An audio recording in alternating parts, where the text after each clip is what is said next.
Oke, assalamualaikum warahmatullahi wabarakatuh. Waalaikumsalam warahmatullahi Selamat wabarakatuh. sore ibu-ibu yang cantik. Selamat sore Sore. Pak Heri. Sebelum kita mulai apa yang akan kita pelajari, yang akan kita lakukan hari ini, lebih dahulu kita berdoa dulu sejenak menurut keyakinan Bapak Ibu. Mungkin kita mulai berdoa mulai.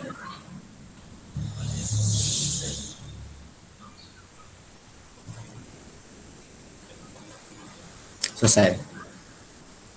Mudah-mudahan apa yang kita doakan betul-betul akan jadi manfaat bagi kita semua apa yang kita sampaikan hari ini. Oke Bapak Amin. Ibu, dalam pembahasan kali ini saya hanya melanjutkan dari pembahasan kemarin dari Bu Yuli tentang asesmen. Kemarin Bu Yuli menjelaskan tentang asesmen diagnostik. Nah, di sini ada lagi asesmen, yaitu asesmen formatif dan asesmen sumatif.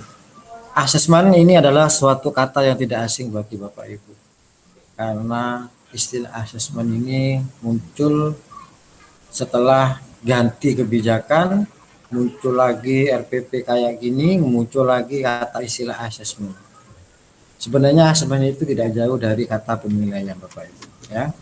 Nah, kemarin sudah dibahas tentang diagnostis ya. Ada non dan ada diagnostis. Nah, sekarang kita akan bicara tentang formatif dan sumatif.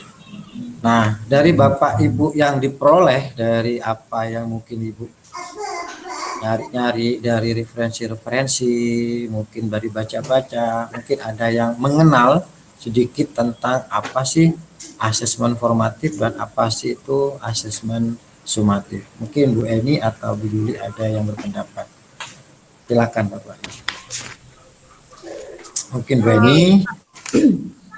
Mungkin saya Pak ya. G. Asesmen formatif itu asesmen yang dilakukan di awal nggih. Kalau yang sumatif mungkin yang di akhir. Ngoten. Boleh saya menanggapi? Ini nambahkan. Mungkin ada ditambahkan oleh Bu Eni. Kalau yang saya pahami untuk asesmen formatif itu adalah asesmen yang bisa kita lakukan pada saat pembelajaran harian. Jadi kita bisa mengambil penilaian anak-anak itu secara langsung. Sedangkan yang asesmen sumatif itu kita ambil pada saat akhir fase, bukan akhir pembelajaran tapi akhir fase. Nggih, ngoten sekedap nggih. Mungkin saya menambahkan sedikit, sudah betul apa yang disampaikan Bu Eni. Itu Nggih. yang sumatif itu kalau bisa juga Bu di akhir pembelajaran. Ya, di akhir pembelajaran selesai kita bisa melakukan asesmen sumatif. Mungkin dalam satu periode satu bab, mungkin ya kalau ada nanti ada istilah bab di kurikulum kita yang baru nanti, mungkin bisa langsung melakukan asesmen sumatif. Tidak harus satu periode satu fase Bu. Kalau satu fase kan nanti sampai kelas 9 Bu. Ya, biasanya kan kalau sumatif itu kan memang dilakukan di akhir Ya Bu. Pembelajaran di akhir itu Pak untuk tes Iya, akhir fase itu. pembelajaran aja mungkin Ya. bisa, di akhir satu semester bisa, Ya. di akhir satu tahun bisa Ya. pembelajaran, ataupun nanti kalau dulu ada ujian nasional, sekarang kan nggak ada sudah gitu. Ya. Nah, nggak ada. Ini ada sedikit tampilan dari pembahasan ini, mungkin bisa dilihat. Ntar dulu, oke.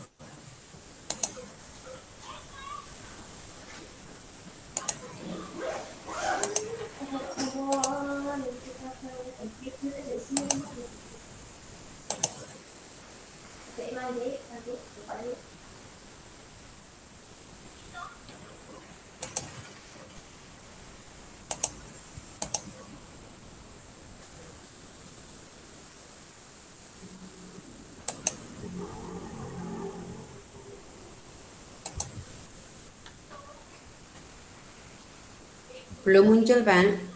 Belum Bu, oke. Nggih. Ntar dulu. Ini, oke.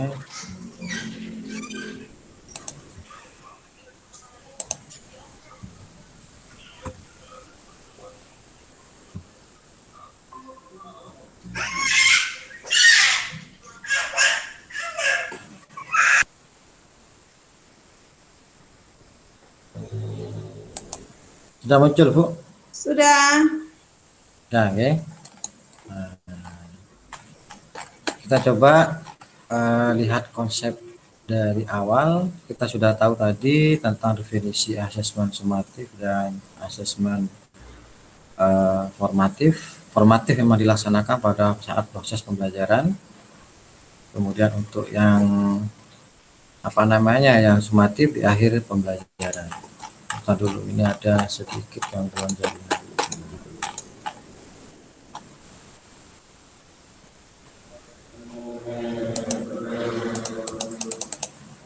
Sudah muncul lah Ibu ya?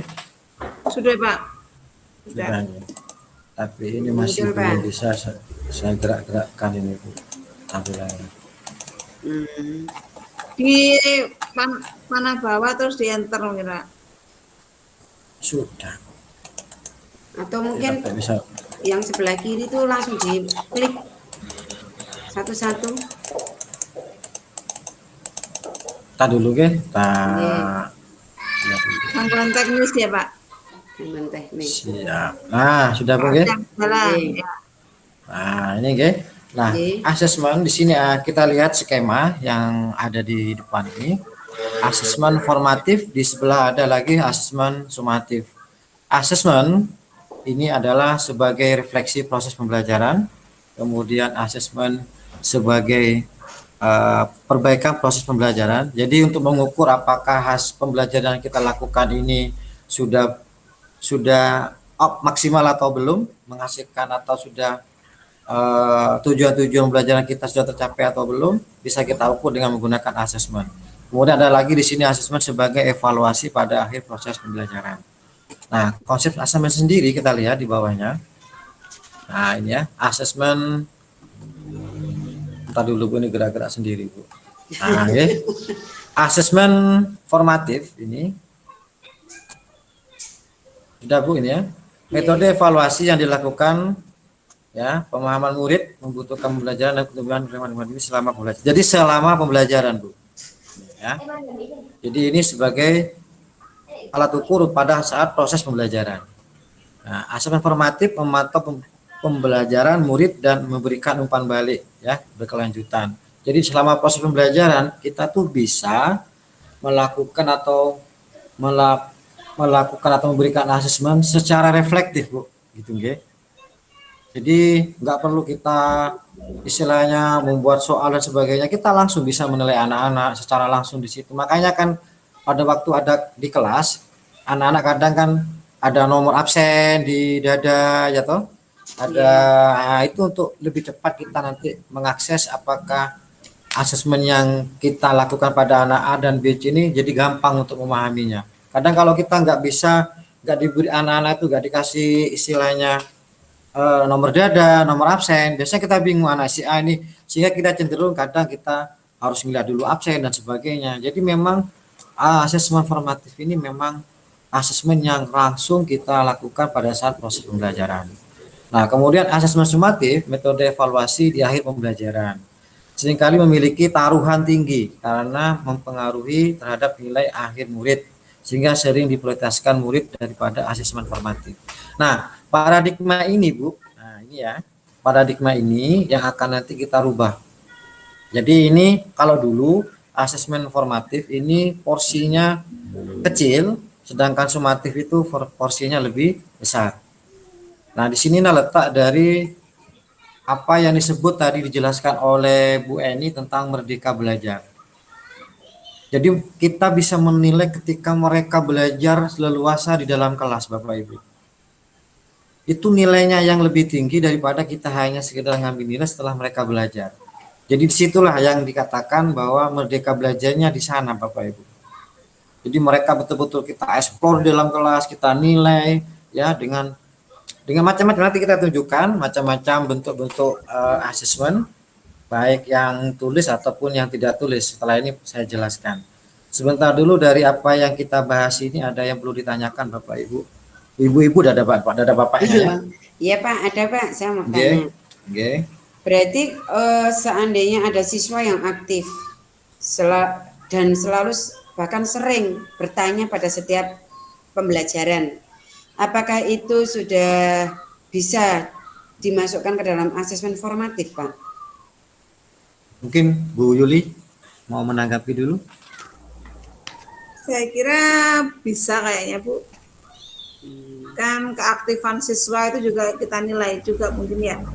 Jadi sering aktifnya siswa bertanya pada saat pembelajaran itu bisa jadi salah satu ukuran kita untuk memberikan penilaian kepada seorang siswa.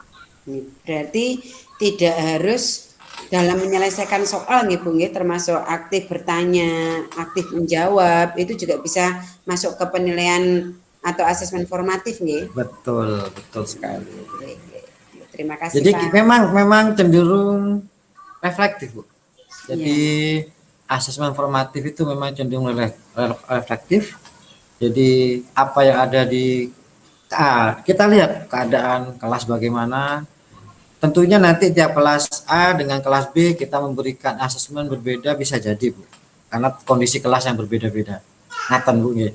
Jadi kita mau ngambil, makanya ada pendekatan pembelajaran holistik tadi. Secara keseluruhan kita menilai anak-anak dari segi apa kita bisa mengekspor di formatif ini, Bu.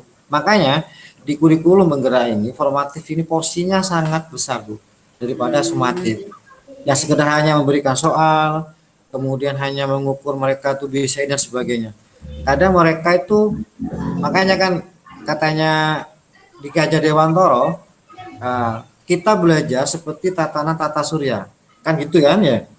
Pernah saya mendengar itu. Jadi kita adalah matahari di tengah, murid adalah planet-planet di mana mereka bergerak sesuai dengan apa namanya, mereka bergerak ini bergerak, mungkin mereka akan mengikuti ada yang cepat, ada yang lambat dan sebagainya, tapi tetap dalam aturan nilai-nilai kemanusiaan. Artinya kita nggak boleh, makanya tadi ada yang kognitif tadi yang pernah kita bahas tadi. Jadi yang katanya Bu Eni tadi, belajar merdeka tadi, siswa kita menghamba siswa tadi lah itu, Bu ya. Nah, menghamba, jadi mereka kita ajak mereka sebagai teman kita sendiri, Bapak Ibu. Jadi seperti itu. Pak, jadi, ada lagi Pak. Nggih. Seorang pendidik itu kadang ada ya Pak ya, yang sifatnya itu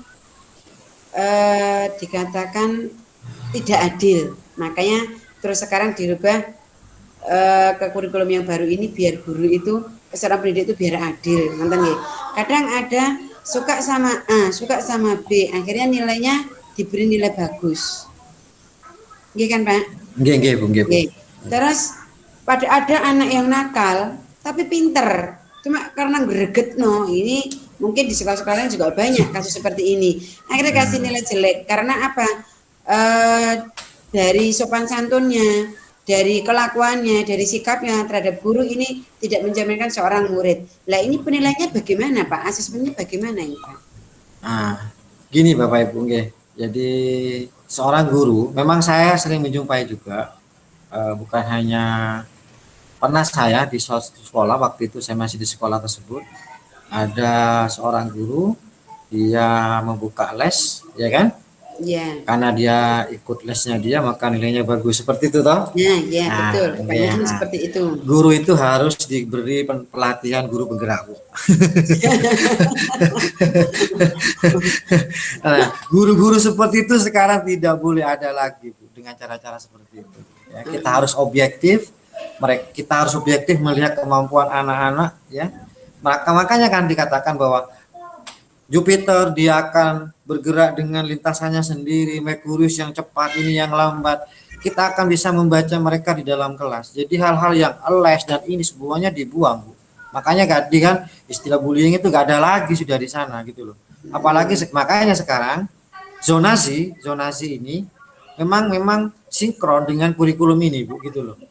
Kalau dulu SMP 1, SMP saya itu memang yang masuk di sini adalah anak-anak yang betul-betul akademiknya bagus, dites ini sebagainya. Jadi kita gampang menentukan kemana arahnya dan sebagainya. Karena apa? Cenderung kemampuan mereka sudah sama seperti itu, Bu. Tapi dengan cara zonasi kayak gini, lah ini sudah sinkron dengan kurikulum penggerak ini, Bu. Jadi di dalam satu kelas mereka sudah memiliki kemampuan yang beraneka ragam. Ya. beraneka ragam dan sebagainya. Makanya di situ nanti kita harus melahirkan namanya pelajar Pancasila tadi, Bu. Ya. Ya. Ya, ada satu poin di mana apa itu, Bu? Satu baca yang global tuh Bapak, satu lagi itu, Bu. Pelajar Pancasila dulu, Bu. Ada berapa itu? Ada 6 Ada ya. 6, ada Iya, 6. ada 6. Hmm. Nah, sekarang kita akan masuk pada, dari lagi ditanyakan Bung Ge, ini waktunya tinggal sedikit.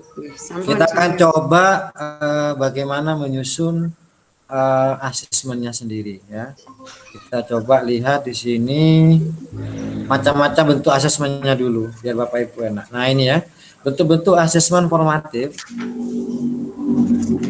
Sumatif dan formatif sebenarnya bentuk-bentuknya juga hampir sama, tergantung kita bagaimana menyiasati, Bu. Nah, ini bentuk-bentuk asesmen formatif dan sumatif ya. Ini ada yang tidak tulis, bisa dilihat diskusi kelas. Makanya tadi Ibu mengatakan, oh anak ini aktif dan sebagainya, bisa kita lihat dari diskusi kelas. Bisa dalam bentuk drama, presentasi, tes lesan, kemudian ada juga produk ya. Ini yang bentuknya tidak tulis. Yang tulis bisa jadi refleksi ya, melatih murid dengan berperan sebagai menguasai pembelajaran mereka sendiri. Kemudian ada IC, ada jurnal, ada poster dan tes tulis seperti yang kita lakukan pada biasanya. Ini adalah macam-macam bentuk macam-macam bentuk dari asesmen. Nah, sekarang asesmen ini sendiri tentunya kan punya dasar bagaimana kita membuatnya, kan gitu Bapak Ibu G. Nah, membuat asesmen itu dasarnya kan dari capaian belajar dan tujuan pembelajaran. Nah, di modul pembelajaran yang kita sudah buat kemarin ini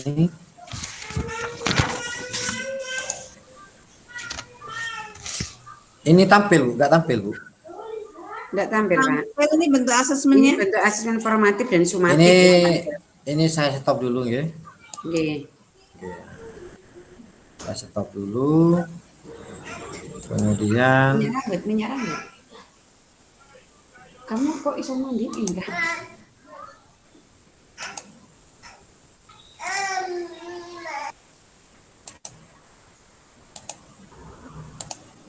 muncul Bu? Belum, Pak. Oh, iya. Loading OTW lah. Ya, sudah Pak, muncul Pak.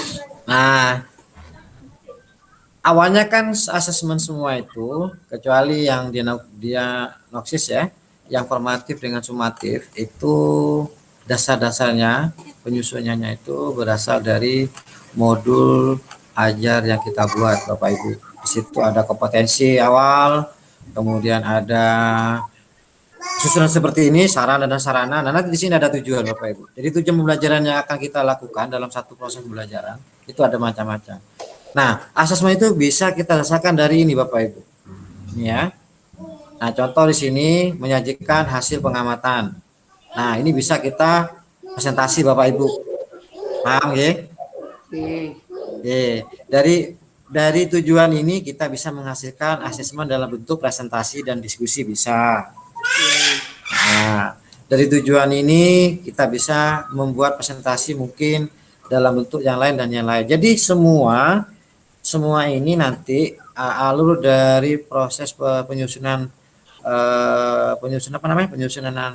asesmen ini berdasarkan dari tujuan pembelajaran yang kita susun di modul ajar ini Bapak Ibu. Jadi juga ada batasan-batasan sendiri Bapak Ibu. Jadi kita nggak keluar dari range apa yang kita buat. Jadi dalam satu proses pembelajaran kita buat modul ajar seperti ini, tujuan pembelajarannya jelas, maka asesmennya jangan lari dari tujuan yang kita capai karena ini mengukur kompetensi dari mereka.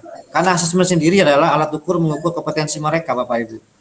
Capaian mereka kita ukur dengan asesmen tersebut. Nah, di sini ini bisa kita buat dua asesmen. Dari tujuan ini bisa kita buat dua-duanya, Bu. Bisa yang formatif, bisa juga yang sumatif.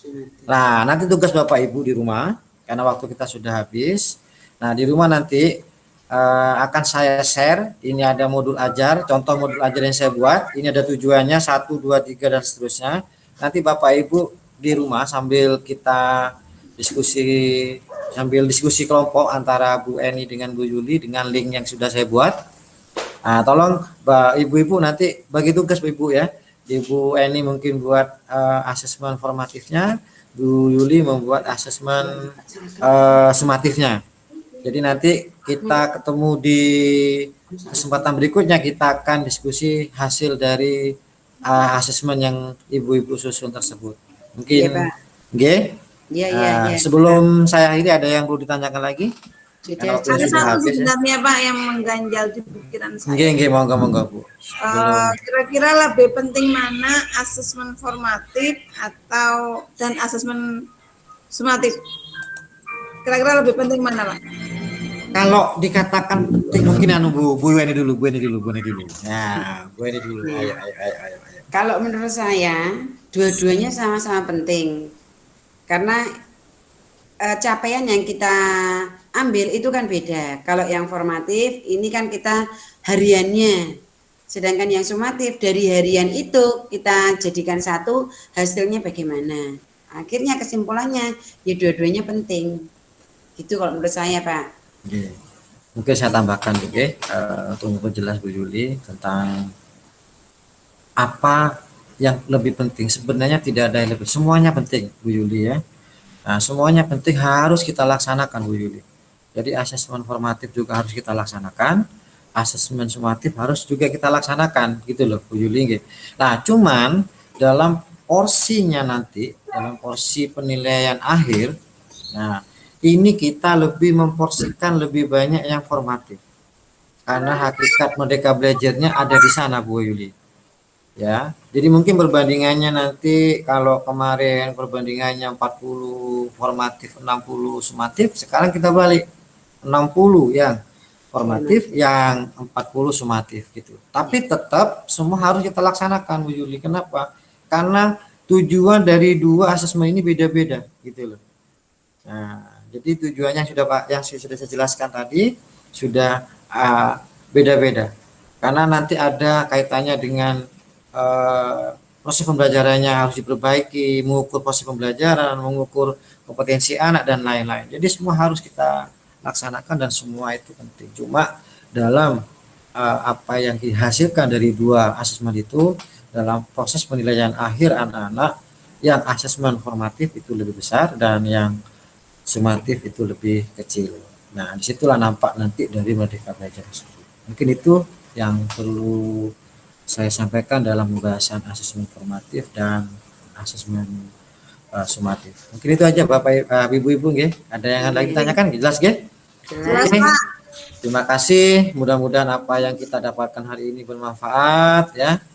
Kita akhiri dengan ucapan alhamdulillahirabbil alamin. Saya akhiri, wassalamualaikum warahmatullahi wabarakatuh. Waalaikumsalam warahmatullahi wabarakatuh.